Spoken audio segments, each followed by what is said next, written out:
हा व्हिडिओ तुम्ही पूर्ण बघणार याची मला खात्री आहे आणि जर व्हिडिओच्या मधून तुम्हाला जावंसं वाटलं तर नक्कीच तुम्ही स्क्रोल करू शकता। काल संपूर्ण जगामध्ये भारतीय क्रिकेट टीमचा जय जयकार झाला। एक व्हिक्टरी होती, पहिल्यांदाच असं टीमने करून दाखवलं होतं। यशस्वी लोक जे असतात, ज्यांना आयुष्यात सक्सेसफुल व्हायचं असतं, त्यांचं एक कॅरेक्टर असतं। असं जेव्हा कोणाला व्हिक्टरी मिळते, असं जेव्हा पूर्ण जगामध्ये ज्याचा जय जयकार होतो किंवा जेव्हा एखादी गोष्ट अचीव केली जाते, त्यातून ते शिकण्याचा नक्की प्रयत्न करतात। हा वर्ल्ड कप सुद्धा आपल्याला खूप काही शिकवून गेलाय। अशा 3 शिकवणी मी आज तुमच्यासोबत शेअर करतोय। पहिली शिकवण, देव तुम्हाला संधी देतो, ती संधी ओळखता आली पाहिजे आणि त्या संधीचं सोनं करता आलं पाहिजे। संजू सॅमसनचं एक्झाम्पल बघा ना, मागच्या 3 मॅचेसमध्ये ही व्यक्ती काहीतरी अफलातून पद्धतीने खेळून गेली आणि आज तो आपल्या सगळ्यांचा हिरो आहे।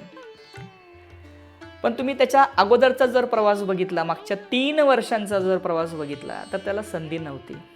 अक्षरशः त्याला वर्ल्ड कपमधून सुरुवातीच्या मॅचेसमध्ये बाहेर बसावं लागलं आणि मागच्या 3 वर्षापासून तो तेच करतोय। विचार करा ना, त्याला किती सेल्फ डाऊट्स आले असतील, तो किती विचार करत बसला असेल जेव्हा तो बाहेर बघत असेल, बाहेरून मॅच बघत असेल आणि बाकीचे 11 प्लेअरमध्ये खेळतायत। बरं, प्रतिभा नाही आहे का, टॅलेंट नाही का, सगळं आहे, स्किल आहे, टॅलेंट आहे, सगळं काही आहे। पण बाहेरून बसून त्याने किती विचार केला असेल की यार काय चुकतंय माझं नेमकं, की मला संधी मिळत नाही आहे किंवा मिळते तर मला खेळता येत नाही आहे, मी कुठेतरी कमी पडतोय।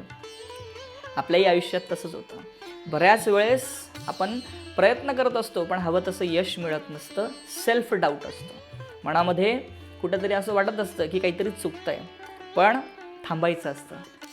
कारण संजू सॅमसनने पण मागच्या 3 वर्षापासून त्याचे प्रयत्न मात्र चालू ठेवले। बाहेर जरी बसला होता तरी तो शिकत होता की आतमध्ये काय चालू आहे। तो अनुभव त्याला त्या मागच्या 3 मॅचेसमध्ये कामात आला, हे त्याने स्वतःच सांगितलं। तर देवही तुम्हाला संधी देईल, फक्त तुम्हाला त्या संधीची वाट बघायची आणि प्रयत्न चालू ठेवायचे। शिकवण नंबर 2, कितीही तुम्ही धुरंधर असा, कितीही तुम्ही दिग्गज असा, कितीही तुमचं नाव लौकिक असेल, तरीही तुम्हाला एक अशी व्यक्ती येईल की जी आयुष्यात काहीच नसेल, ती सुद्धा तुम्हाला हरवण्याची क्षमता ठेवते। हे आपल्याला शिकवतं ऑस्ट्रेलिया आणि झिम्बाब्वेची मॅच। झिम्बाब्वेचा संघ कुठेच लागत नाही रे ऑस्ट्रेलियासमोर, हरवलं त्यांनी, ऑस्ट्रेलियाला बाहेर काढला अक्षरशः वर्ल्ड कपच्या।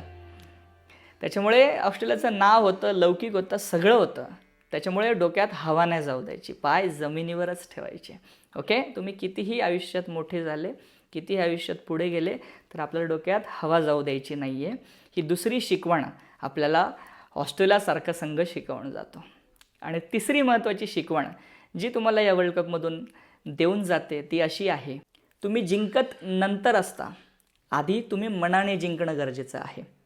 टीम इंडिया जिंकली कारण टीम इंडियाचं जे मेंटल स्टेटस आहे, मेंटल हेल्थ आहे, ते सगळ्या टीमपेक्षा बेटर होतं, असंच क्रिकेटचं विश्लेषण करणारे दिग्गज सांगतात। म्हणजे लढाई ही मैदानामध्ये तुम्ही नंतर जिंकत असतात, अगोदर ती मनाने जिंकणं गरजेचं आहे।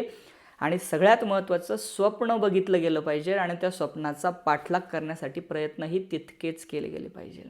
काल वर्ल्ड कप संपत होता, आपण ट्रॉफी घेऊन सेलिब्रेट करत होतो आणि तिकडे 2028च्या वर्ल्ड कपमध्ये काय झालं पाहिजे या चर्चाही सुरू झाल्या होत्या। म्हणजे स्वप्न बघा ना, किती माणसं बघतात फटाफट।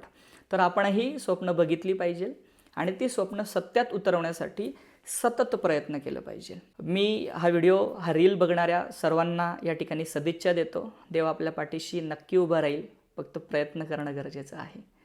सर्व विद्यार्थ्यांना शुभेच्छा, तुमच्या येणाऱ्या परीक्षेसाठी नक्कीच तुम्हाला देव मदत करेल, गरज तुमच्या प्रयत्नांची आहे। थांबतो, नवीन असाल तर फॉलो करा, यूट्यूबला बघत असाल तर सबस्क्राईब करा, लाईक करा आणि इतरांना शेअर करून त्यांनाही मोटिवेट करा। एक चांगलं काम तुमच्या हातातून घडू दे। Bye bye, thank you.